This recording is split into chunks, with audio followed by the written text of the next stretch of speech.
मेरा नाम राशिद जहीर है और आप देख रहे हैं मेरा न्यूज चैनल जिसका नाम है न्यूज 9 टीवी। भारत के एक छात्र की और गोली लगने से मौत हो गई है, लेकिन बनारस में चुनाव है। अब बदकिस्मती यह है कि यूक्रेन और रूस का युद्ध उस समय हुआ है जब उत्तर प्रदेश सहित 4-5 प्रदेशों में चुनाव है और भारतीय जनता पार्टी और हमारे सर्वे सर्वा प्रधानमंत्री जी वहां पर किस प्रकार का पीआर कर रहे हैं अपने बनारस क्षेत्र में, ये मैं आपको दिखाने आया हूं। वहां से जो बच्चे निकल कर आए हैं उनको इकट्ठा किया गया और उनसे बातचीत की गई और कहा कि हमारी जो मेडिकल प्रणाली है, जो हमारा एक एडमिशन का सिस्टम है, उसी के अंदर चूक है। अगर उसके अंदर चूक ना होती तो आपको बाहर ना जाना पड़ता। तो प्रधानमंत्री जी 8 बरस से प्रधानमंत्री जी आप हैं, आपके हाथों में तमाम शक्तियां हैं। आप उस प्रणाली को जो आपको दिखाई देता है उसको चेंज कर दीजिए। अब वो प्रणाली क्या है ये तो मैं बाद में बताऊंगा, इसके अंदर क्या घोटाले होते हैं ये भी मैं आपको इशारों में बताऊंगा। लेकिन पहले देखिए न्यूज़ 24 ने इसको छापा और प्रधानमंत्री छात्रों से बात कर रहे हैं, वो भी देखिए। वाराणसी, यूक्रेन में फंसे छात्रों ने पीएम मोदी की सराहना की। जब बचकर आ गए तो वो तो सराहना करेंगे, लेकिन जब वहां पर नारे लगाने की बात होती तो जय माता की तो बोल देते हैं वो, लेकिन जब प्रधानमंत्री नरेंद्र मोदी जी के नारे जयकारे लगवा देते तो वो चुप हो जाते हैं। तो यहाँ आपके सामने बैठ करके तो आपकी सराहना की जाएगी प्रधानमंत्री जी। आगे लिखता पीएम मोदी बोले, अगर हमारे देश में मेडिकल एजुकेशन की नीतियां सही होती तो आप लोगों को बाहर नहीं जाना पड़ता। प्रधानमंत्री जी, कम से कम 1 करोड़ रुपया खर्च होता है भारत में, वहाँ 4 लाख रुपए में काम हो जाता है। गरीब माँ बाप, हर किसी का सपना होता है बच्चे पढ़े, लेकिन पहले आप ये इनकी ज़रा बात सुन लें, ये प्रधानमंत्री जी हमारे क्या कह रहे हैं, उसके बाद फिर मैं आपको बताता हूँ कि एक्चुअली मेडिकल प्रणाली है क्या। देखें आप, पेशेंट की नीतियाँ सही होती तो आप लोगों को बाहर नहीं जाना पड़ता, नहीं जाना पड़ता। कौन माँ बाप चाहते कि इस छोटी उम्र में अकेले भेज दे? कोई माँ बाप नहीं चाहता। लेकिन अब लगे हैं, देखिए पहले करीब 300-400 के बीच में हमारे यहाँ मेडिकल कॉलेज थी, अब हम करीब 700 पर पहुंच गए हैं। हर जिले में मेडिकल कॉलेज कर रहे हैं।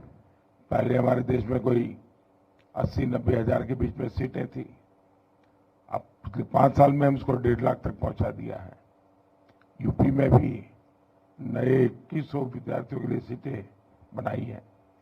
यहाँ प्राइवेट मेडिकल कॉलेज भी करीब डबल हो रही है और मेरी कोशिश है कि हर जिले में मेडिकल कॉलेज हो।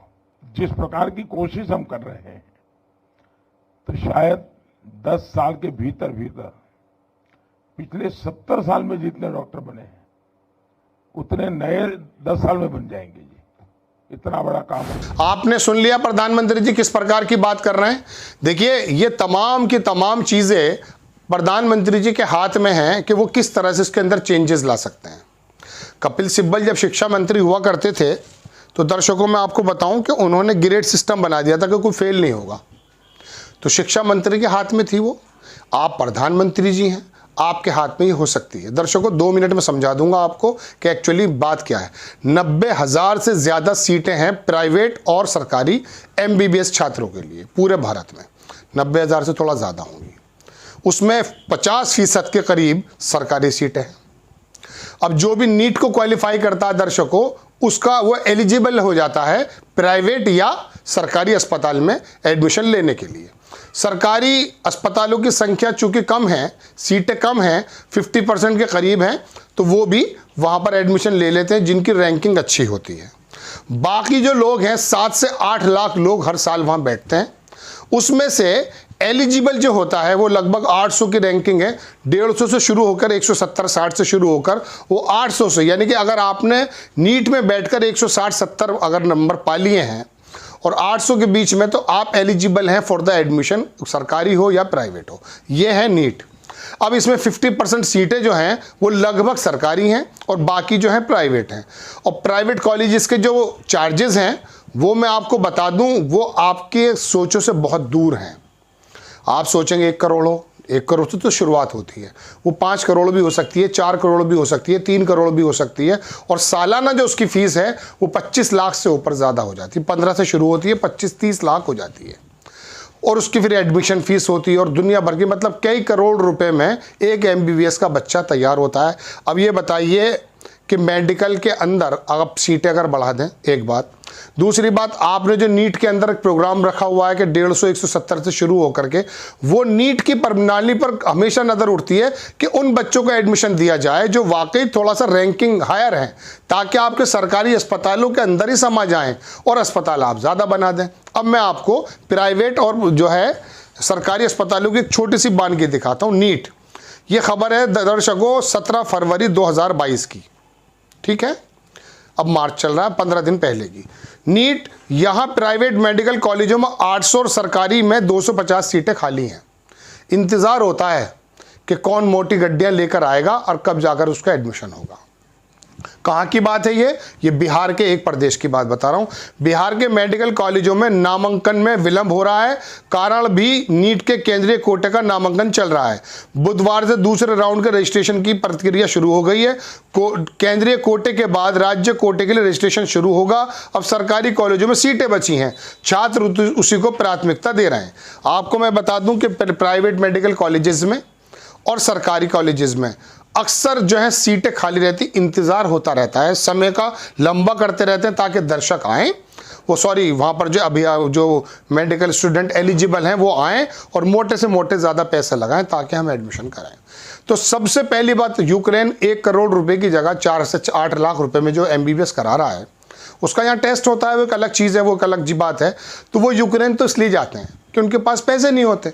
अब पढ़ाने की इच्छा तो दर्शकों हर एक आदमी की होती है कि मेरा बच्चा पढ़ जाएगा, लिख जाएगा, है ना, और वो लिख जाएगा, पढ़ जाएगा, डॉक्टर बन जाएगा।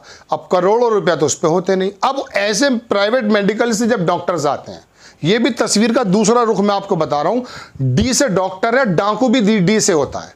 आप मेरी बात से विचलित मत होइएगा, कहानी तो कुछ और है, लेकिन मैं बताता हूँ वो प्राइवेट डॉक्टर्स जब आते हैं 5 करोड़ रुपया खर्च करके, 4 करोड़ रुपया खर्च करके या 10 करोड़ रुपया खर्च करके, और फिर वो जब आके शहरों के अंदर, वो गाँवों के अंदर तो बैठते नहीं हैं। गाँवों के अंदर सामुदायिक केंद्र किस प्रकार के हैं ये आप जानते हैं। वहाँ पर सही तरीके से स्वास्थ्य सेवाएं नहीं मिल पाती, उसकी वजह से कितने लोग मर जाते हैं ये भी आप जानते हैं। तो वहाँ पर तो वो लोग बैठते नहीं है गाँवों के अंदर, वो शहरों के अंदर आलीशान मार्केट में, आलीशान कॉम्प्लेक्सेस में अपने हॉस्पिटल खोलते हैं, अपने क्लिनिक खोलते हैं, और उसके बाद फिर वो कम से कम जो इन्वेस्टमेंट उनका होता है पहले तो वो निकालते हैं। आपको मालूम है मेडिकल कॉलेज के बारे में, किसी आदमी को हार्ट अटैक हो जाए तो वो हार्ट अटैक से तो वो मरता है जिसको हो जाए, लेकिन हार्ट अटैक जिसको होता है उसके परिवार वाले इस बात से मर जाते हैं कि उनके पास इतना पैसा नहीं होता। स्टेंट की बात पहले प्रधानमंत्री जी किया करते थे, आज भी कोई भी स्टेंट अगर डलता 28,000 30,000 का होता, लेकिन उसके डलने की और पूरे प्रक्रिया में 1,90,000 75,000 से ज़्यादा लगते हैं। आप देख लीजिएगा। आयुष्मान का एक नाटक किया जाता है, उसके अंदर क्या क्या घोटाले हैं वो किसी और एपिसोड में बताऊंगा।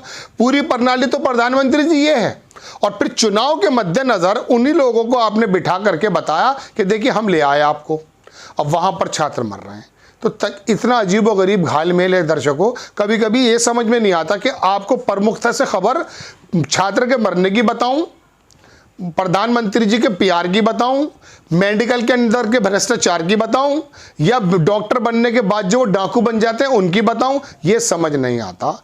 जो भी मुंह से निकल जाता है, जख्म हर जगह है शरीर पे, जहां भी उंगली रखती है वहीं से टीस निकल जाती है। तो मामला तो ये चल रहा है। खबर में आपको सिर्फ ये बताना चाहता था कि प्रधानमंत्री जी ने अपने PR में कोई कमी नहीं की है। आपको दिखा दिया मैंने कि वहां पर ये हो रहा है, और अपना जो है PR कर रहे हैं कि साहब अगर नीतियां चेंज होती, अगर बदली हुई होती तो बदल दीजिए। आपका हाथ किसने रोका है? आप तो विश्व विजेता हैं, आप तो विश्व के नेता हैं प्रधानमंत्री जी। आपसे हाथ जोड़कर दर्शकों की तरफ से मैं भी अपील करता हूं कि आप उन डॉक्टर से कहिए कि जो डॉक्टर बन के आते हैं कि आपको हफ्ते में 3 रोज गांव के अंदर बैठा जाएगा और आपकी मैपिंग की जाएगी। देख लीजिएगा कितने लोग डॉक्टर बन जाएंगे नहीं उधर। प्राइवेट डॉक्टर, आप कह दीजिए प्राइवेट में जितना खर्च होगा उतना ही सरकारी में होगा। अब केजरीवाल मोहल्ला क्लिनिक बना के रात को अगर दवाई दे देता है, उसकी मजाक उड़ाने से तो बेहतर ये है कि आप जमीन पे कुछ काम करके दिखाइए। आप अपने क्षेत्र में जा करके अब चुनावी रंग देने की कोशिश अगर करते हैं तो ये कहाँ तक जायज़ है ये देख सकते हैं आप। प्रणाली आपके हाथ में है, सिस्टम चेंज करना आपके हाथ में है। यूक्रेन नहीं जाएंगे बच्चे, कह दीजिए प्राइवेट तमाम कॉलेजेस जो बना रहे हैं, अरबों खरबों रुपया उनको कमा रहे हैं कि अब आपको कमाई नहीं होगी। अब आपको इन बच्चों को, जो बच्चे, हाँ उनकी रैंकिंग आप ऊपर रख दीजिए, आप एलिजिबल क्यों करते हैं आप 150-200 के बीच में? आप कहिए नहीं 700 नंबर लाएगा, 500 नंबर लाएगा तो जाएगा, क्या मना किया? गलत बात। बच्चे में पोटेंशियल होगा तो पढ़ेगा। फिर वो ये थोड़ी ना कि बाप के 1.5 करोड़ रुपए देगा पर ईयर और वहां जाकर के MBBS करके आके यहाँ पे सम्मानित डॉक्टर बन जाएगा और देखेगा नहीं, रात को फोन नहीं उठाएगा। बहरहाल खबर कहीं से कहीं चली गई। बड़ी खबर कि प्रधानमंत्री जी अपने प्यार में व्यस्त हैं और वहां पर हालात ये हैं कि प्रणाली के अंदर चूक है। आपको खबर कैसी लगी अपनी राय कमेंट्स बॉक्स में जरूर दीजिएगा। चैनल को सब्सक्राइब कीजिए, शेयर कीजिए। नेक्स्ट टाइम किसी खबर के साथ आता हूं। जय हिंद।